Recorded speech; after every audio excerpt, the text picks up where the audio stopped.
Mhuri yeZimbabwe ndadzoka zvekare nema-updates manyama andinogara ndakakubatirai. Nhasi ndiri kuuya nenyaya yandiri kusangana nayo panapa yekuyadha. Iyi nyaya iyi yaitika timu yadha, vanhu vese vanosapota Prophet Walter Magaya. Inyaya yekwenyu iyi. Panapa nyaya iripo pari kunzi zvoni Yadha Star Football Club President Prophet Walter Magaya has now sought the help of the High Court to try and stop the January 25 ZIFA elections. Saka nyaya iripo inonzi vakutotry kutomisa election yacho yekuti iri kuzoitwa yekukondesa kuvanhu kuti vazoita paZIFA president iyi kwavainzi vakabviswa kwekwe. Saka vakutry kuti bhosi ivo vanoda kwana vapindemo, but time manje iri kuratidza kuti haisi kusaidi kwavo. That's the current situation. Ndo pairi nyaya yacho, ende mukatarisa nepane mazuva ipapapa takudaidzira kuti 14 January vatosara ne11 days takungoverenga kuti 10 days kuti pange pachipasiswa. Potse dzinenge dzichiona kana 7 days futi kuti dzizonza election raita tutamba postponed. That's the current situation iri kuitika mhuri yeZimbabwe. Nyaya yemari regaona vati mari nechitema. Inini zvangu ndisingade kukupedzerai nguva, ndoda kusiya muchiteerera. Pane audio ramuchasara muchinzwa, muzondiudzawo zvamuri kufunga in the comment section. But kana muchinge mune something to say, sendai panhamba idzodzidzi mundiudzawo zvamuri kufungawo kune vanoda kusenda maaudios, but musabve panapa musina kulike. Munhu angagona kutojairira vanhu zvisingaiti. Nemwana wako uyo wamajaira webhuruwayo, ende asobhuruwayo zvo. Iwe munojairira vanhu zvisingaiti. Chavangu wako iye munojairira vanhu muchititaura kuti kwai 2030 unenge uripo.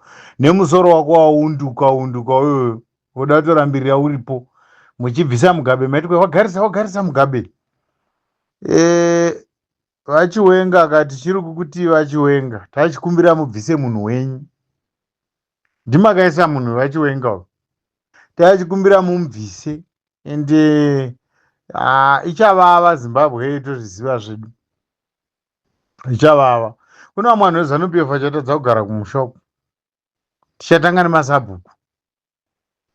Ndivana tichatanga navo. Nevanokutsigirai chaivo totoziva tichadhila navo. Ende iwe Chavangu, make sure pese paunofamba zisvimbo rako iro zinyoka rakapuwa nabamba wako munangagwara naye Emerson ufambe unaro.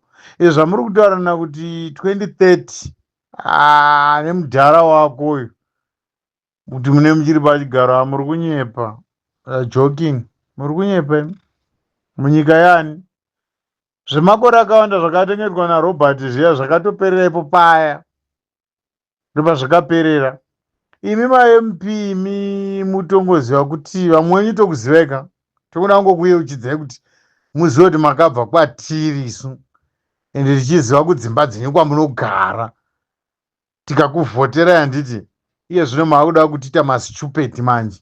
Manje ndinofanira kuziva nje kuti kana ukaenda kusango uchindoita svina kusango uchidhota kusango unovanda zvinobva nokumberi kwaunenge wakafuratira kuya wakatonona unongosina kuvanda. Vanhu vanenge vachitokuona kuti munhu uyo. Saka ndo zvamuri kuita mimi ma-MP motononge takapusa stereki. Takapusa. Makatongofanana zvenyu nakupe. Wangofanana neshiri yanonzi hoto. Inongotorwa nemhepo ichiinda uko noukoko. Wakatoona kuti rakadzungaira kupe, wakatongona kuti une mamwe akadzungaira. Fanika iwewe mwana wavatsvangirai ka iwe. Tichakuona zviri kwaunoperera iwe.